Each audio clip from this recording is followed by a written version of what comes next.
Sir, game changer movie మరికొన్ని గంటల్లో మరి రెండు తెలుగు రాష్ట్రాల్లో కూడా దేశవ్యాప్తంగా కూడా రిలీజ్ అవ్వబోతుంది. అయితే ఈ గేమ్ చేంజర్ మూవీ యుఎస్ఏ లో ఆల్రెడీ ప్రీమియర్స్ పడిపోయాయి. అక్కడ నుంచి టాక్ కూడా వచ్చేసిందని అంటున్నారు. మరి యుఎస్ఏ టాక్ ఏం చెప్తుంది గేమ్ చేంజర్ విషయంలో? మరి హిట్ అవుతుందా, ఫట్ అవుతుందా? మరి యుఎస్ఏ రివ్యూ ఏ విధంగా ఉంది sir? Yeah, already game changer internet లో సంచలనం సృష్టిస్తుంది. ఇప్పటి వరకు 18 కోట్ల వ్యూస్ వచ్చాయన్నమాట. అన్ని కలుపుకుంటే పాటలు కానీ ట్రైలర్ కానీ అన్ని కలుపుకుంటే దాదాపు 20 క్రోడ్స్ లెక్కేసుకోవచ్చు మనం. ఇది రికార్డ్ అని చెప్తున్నారు. ఈ మధ్య పుష్పకు కూడా రిలీజ్ టైంలో ఇంటర్నెట్ లో ఇన్ని వ్యూస్ రాలేదు. ముఖ్యంగా ఓవర్సీస్ లో బ్రహ్మాండంగా వచ్చింది. కాకపోతే ఇక్కడ తెలుగు రాష్ట్రాల్లో బుకింగ్స్ లో కొద్దిగా డల్గా ఉందని చెప్తున్నారు. దీనికి ప్రధాన కారణం ఏంటంటే టికెట్ రేట్లు పెరగడము. అట్లాగే యుఎస్ రివ్యూ చూసినాక ఇక్కడ బుక్ చేద్దామన్న వెయిట్ చేస్తున్నారు చాలా మంది. అయితే ఇప్పుడు యుఎస్ రివ్యూ ఇందాకే వచ్చింది. నేను కొంతమంది ఫ్రెండ్స్ దీంట్లో చూశాను. సో యుఎస్ రివ్యూ ఏం చెప్తుంది, అసలు ఈ సినిమా ఎలా ఉంది, ఈ సినిమాకి ఇంత డబ్బులు పెట్టి చూడాలా లేదా అనేది మనం ఇప్పుడు మాట్లాడుకుందాం. యాక్చువల్గా ఇది దాదాపు 3 ఏళ్ల పాటు శంకర్ ఈ సినిమాని తీశాడు. రామ్ చరణ్ కెరీర్ లో కూడా 4 ఏళ్ళు గ్యాప్ వచ్చింది సోలోగా చేసి. మధ్యలో ఆచార్యలో చేశాడు కానీ ఆ తర్వాత రాలేదు. అయితే దీనికి బేసిక్ గా మనకి కార్తిక్ సుబ్బరాజు కథని తీసుకున్నారు. ఫస్ట్ విజయ్ కనుక్కున్నారు, బట్ విజయ్ దీన్ని రిజెక్ట్ చేశాడు. దాని తర్వాత రామ్ చరణ్ ఓకే చేయడంతో రామ్ చరణ్ సినిమా మొదలైంది. అయితే కార్తిక్ సుబ్బరాజ్ ఇచ్చిన పాయింట్ ను శంకర్ డెవలప్ చేశాడని చెప్తున్నారు. దీంట్లో ప్రధానంగా ఏంటంటే మన Ram Charan character IAS officer Ram Nandan. So Ram Nandan కి ఇటు సూర్య క్యారెక్టర్ బొబ్బిలి మోపిదేవి సూర్య క్యారెక్టర్ పేరు. సో వీళ్ళిద్దరికీ ఒక టగ్ ఆఫ్ వార్ నడుస్తుంది. ఎందుకంటే వీళ్ళిద్దరు కూడా 2 రకాల వ్యూస్కు చెందిన వాళ్ళు. ఒకరేమో రామ్ చరణ్ ఏమో సమాజాన్ని మనం బాగు చేయాలి, సమాజానికి హెల్ప్ చేయాలి అనుకునే నేచర్ ఉన్న క్యారెక్టరు.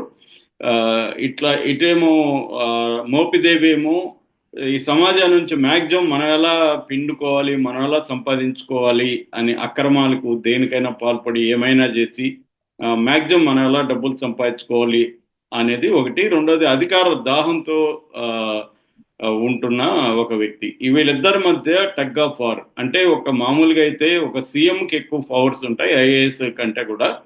కానీ ఒక ఐఏఎస్ ఆఫీసర్ తలుచుకుంటే సీఎంనైనా ఎదిరించగలడు అన్న ఒక యాంగిల్ని దీంట్లో బలంగా శంకర్ తీసుకున్నాడు. ఈ పాయింట్ ఇప్పుడు కనెక్ట్ చేసిన విధానం అయితే చాలా బాగుందని చెప్తున్నారు. ఎందుకంటే ఇవాళ కాంటెంపరీ సమాజంలో కూడా మనం చూస్తున్నాము.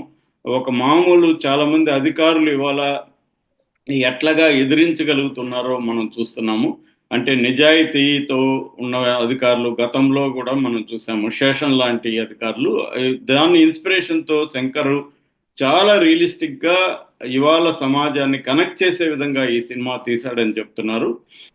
అయితే దీనికి బజ్జి రావాల్సినంత రాలేదు, ఓల్డ్ గా ఉందని. తర్వాత శంకర్ పాత చింతకాయ పచ్చడి లాగా చేశాడని, తర్వాత తన సినిమాల్ని తనే కాపీ కొట్టాడని, ఒకే ఒక్కడు కావచ్చు అలాంటి సినిమాల్ని కాపీ కొట్టాడని. అదే కాకుండా ఈ మధ్య కాలంలో వచ్చిన కొన్ని సినిమాలంతా కూడా గుర్తొస్తున్నాయని ఇటువంటి రివ్యూలు వచ్చాయి. బట్ ఇప్పుడు వస్తున్న రివ్యూలు చూస్తే వేరేగా ఉన్నాయి. ఇప్పుడు వస్తున్న రివ్యూలు ఏం చెప్తున్నాయంటే ఫస్ట్ హాఫ్ అంతా వీళ్ళ ట్రైనింగ్, కియారా అద్వానికి తనకు వచ్చే లవ్ ట్రాక్ ఇవన్నీ సరదాగా గడిచిపోతుంది. రామ్ చరణ్ ఒక బబ్లీగా క్యారెక్టర్ చేశాడు దీంట్లో. ఆ తర్వాత ఫస్ట్ హాఫ్ ఇంకొక 20 నిమిషాలు ఉండదన్న వరకు కూడా ఇలాగ వెళ్ళిపోతుంటది. సరదాగా కామెడీ, సరదా ట్రాక్స్ ఇవన్నీ కూడా. దాని తర్వాత ఇంక 20 నిమిషాలు ఇంటర్వెల్ ఉందనంగా స్టార్ట్ అవుతుంది విశ్వరూపం. సో రామ్ చరణ్ విశ్వరూపం మనం ఇంటర్వెల్కి ముందు చూడొచ్చు. ఇప్పటి వరకు రామ్ చరణ్కి ఎంత పర్ఫార్మెన్స్ రాలేదు. త్రిపుల్ ఆర్లో కానీ రంగస్థలంలో కానీ రామ్ చరణ్కి మంచి పెర్ఫార్మెన్స్ పేరు వచ్చింది. కాకపోతే ఇది వేరే లెవెల్లోకి వెళ్ళింది రామ్ చరణ్ విశ్వరూపం. అందుకనే సుకుమార్ కూడా ఆ స్థాయిలో చెప్పాల్సి వచ్చింది అని రివ్యూలు చెప్తున్న వాళ్ళు కూడా అక్కడ సినిమా చూస్తున్న వాళ్ళు యూఎస్ లేదంటున్నారంటే దీనికి ఖచ్చితంగా నేషనల్ అవార్డు గ్యారంటీ ఇతని పెర్ఫార్మెన్స్ కి మాత్రం. అంటే మనకు ఆల్రెడీ అల్లు అర్జున్ పుష్ప 1లో వచ్చింది. ఈసారి రామ్ చరణ్ కూడా తెలుగు నుంచి ఖచ్చితంగా నేషనల్ అవార్డు గ్యారంటీ అనేది చెప్తున్నారు. అంత మంచి పర్ఫార్మెన్స్ ఇచ్చాడని. తర్వాత ఫస్ట్ హాఫ్ మాత్రం అంటే పెద్ద అన్ఎక్స్పెక్టెడ్ సీన్లు కానీ లేకపోతే పెద్ద ట్విస్టులు కానీ ఆ ఇంటర్వెల్ ముందు వరకు అయితే ఏమి ఉండవు. కానీ సెకండ్ హాఫ్ వచ్చేసరికి అసలు ఆ, మనం కళ్ళు తిప్పుకోని విధంగా రేసీగా ఎడ్జ్ ఆఫ్ ద సీట్ అంటారు, అలాగా కూర్చొని ఇలా చూడాల్సిందే, అట్లా అంత వేగంగా ఎత్తులు పై ఎత్తులు అలా వేగంగా వెళ్ళిపోతుంటది.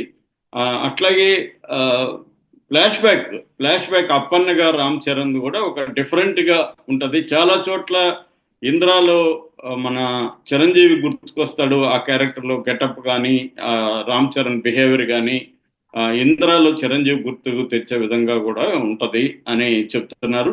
అంటే పెర్ఫార్మెన్స్ సైడ్ సీన్లు కాదు, సీన్లకి దానికి ఇంద్రాకి ఏం సంబంధం లేదు. సో అది కూడా ఆ ట్రాక్ కూడా కనెక్ట్ అయ్యే విధంగా ఇవాళ సమాజాన్ని శంకర్ బలం ఏంటంటే తను తీసుకునే సామాజిక అంశాలని మనకి కనెక్ట్ చేస్తాడనమాట. ఇప్పటి కాంటెంపరీ సమకాలీన సమాజానికి కనెక్ట్ చేసే విధంగా శంకర్ ఎప్పుడు కూడా సినిమాలు తీస్తాడు. దీంట్లో కూడా ఆ అప్పన్న క్యారెక్టర్ కానీ ఆ థీమ్ కానీ ఇవాళ సమాజానికి కనెక్ట్ అయ్యే విధంగా, ఒక గ్రామంలో ప్రజలు ఎలాంటి రైతులు ముఖ్యంగా ఎలాంటి ఇబ్బందులు ఎదుర్కొంటుంటారు, వాళ్ళ తరపున నిలబడి అభ్యుదయం పార్టీ అని రామ్ చరణ్ క్యారెక్టర్ అప్పన్న ఎలా పెడతాడు, దాన్ని కొంతమంది ఎలా అడ్డుకుంటారు, సొంత మనుషులు ఎలా మోసం చేస్తారు, ఇవన్నీ కూడా దాంట్లో చాలా బాగా వచ్చింది. అది చాలా టైట్ గా ఉందని చెప్తున్నారు, ఎక్కడ బోర్ కొట్టకుండా. దాని తర్వాత మళ్ళీ రామ్ చరణ్ సూర్య క్యారెక్టర్లు వీళ్ళిద్దరి మధ్య టక్ ఆఫ్ వార్ కానీ ఎత్తులు పై ఎత్తులు కానీ ఇవన్నీ వండర్ఫుల్ గా వచ్చిందని చెప్తున్నారు. సెకండ్ హాఫ్ అయితే చాలా రేసింగ్ ఉందని, క్లైమాక్స్ కూడా ఒకటి బ్యూటిఫుల్ గా వచ్చిందని చెప్తున్నారు. మామూలుగా మనకు తెలుసు ఎప్పుడైనా సినిమా హిట్ కావాలంటే సెకండ్ హాఫ్ బాగుండాలి.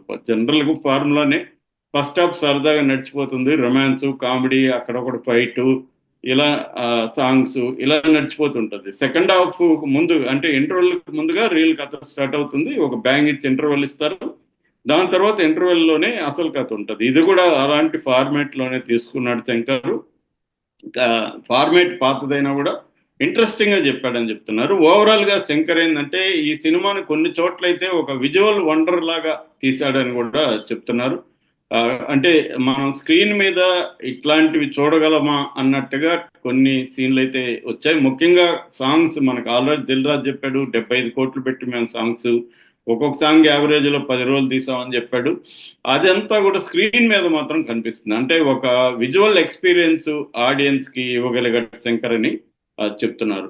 సో ఓవరాల్ గా పెర్ఫార్మెన్సెస్, శంకర్ డైరెక్షన్ ఈ రెండు చాలా బాగున్నాయి. అట్లాగే సాయి మాధవ్ బుర్ర ఆయన డైలాగులు కూడా చాలా చోట్ల ఫెయిల్ అయ్యని చెప్తున్నారు. ట్రైలర్లో కావాలని వీళ్ళు ఎక్కువగా చూపించలేదు, ఎందుకంటే సినిమా చూస్తున్నప్పుడు ఒక షాక్ గురవ్వాలి, ఒక ప్లజెంట్ సర్ప్రైజ్ గురవ్వాలని చెప్పి ట్రైలర్లు ఎక్కువ రివీల్ చేయలేదు.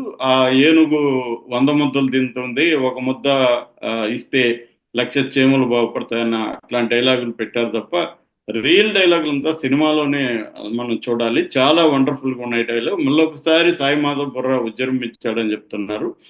ఇక ఆర్టిస్టుల పెర్ఫార్మెన్స్ కి వస్తే రామ్ చరణ్ తర్వాత దీంట్లో సూర్యకి చాలా మంచి పేరు వస్తుంది. సూర్య అసలు తెలుగులో ఒకప్పుడు ప్రకాష్ రాజ్ ఎలాగా విలన్ గా ఒక వెలుగు వెలిగాడు, ఇప్పుడు సూర్య ఈ సినిమా తర్వాత ఆ స్థాయి వెలుగు వెలుగుతాడు అని చెప్తున్నారు. సూర్య కూడా ఇప్పటి వరకు తను సినిమాలో చెయ్యని ఒక కొత్త క్యారెక్టర్ ని అద్భుతంగా చేశాడు దీంట్లో అని చెప్తున్నారు. ఎందుకంటే ఎప్పుడైనా కూడా స్ట్రాంగ్ విలన్ ఉంటే మనకి హీరో కూడా ఎలివేట్ అవుతుంది. అలాగా దీంట్లో శంకర్ ఒక స్ట్రాంగ్ విలన్ క్యారెక్టర్ ని తీసుకొచ్చాడు సూర్య ద్వారా అనేది చెప్తున్నారు.